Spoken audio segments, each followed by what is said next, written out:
Well, what do we have here?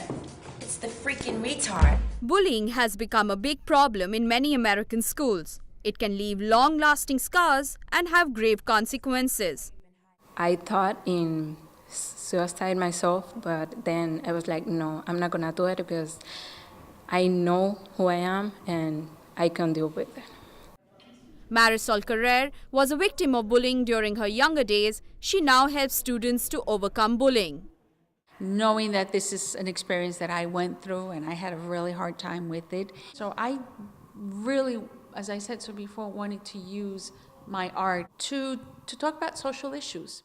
Carrere produced a short film about bullying called I Am Julia, about a girl being bullied. I hate this school. Yeah, me too. Now Carrere shows her film in school workshops where she helps students write scripts and produce storyboards as a way not only to become stronger but also combat bullying when they see it. Yeah, I probably might go to the person and try to find out who it is and tell them, hey, why would you do that? It made no sense. But for most victims of bullying, it is something they have to deal with on their own. I live with my aunt and she's old, so she's about 62, 63, and she's always fighting. Like, I just prefer to not talk to her. Students are often victims of derogatory comments and embarrassing pictures on social networking websites.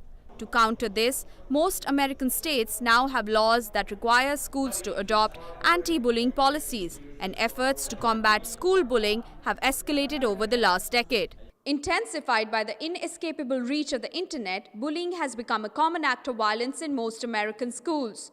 And one of the puzzling and most persistent problems facing American education now is how to stop this bullying epidemic, which has not only caused depression, but also suicides among students across the nation. Facebook has turned into a real powerful weapon for cruelty. I've seen a lot of kids that just they feel so bullied by what happens in Facebook or what happens wherever that they're dissuaded from coming to school, or they're so ashamed that they don't even want to talk to anybody anymore. It's bad. It's really bad. But with bullying being considered the most common social problem among school children, it often also carries into adulthood. One student observed that if someone is bullied over time, they become a bully themselves. That cyberbullying thing was with me and a couple friends. So you could say that I am a bully. So basically what bullying is, because this is all on perspective, is if you constantly keep doing it to a person. We only did this once. And do I regret it? Of course. Bullying is now a major reason that American teenagers give for skipping school and eventually dropping out of high school. Perhaps with workshops like these, schools could hope for a positive change. Pooja Sharma for NYFA News, New York.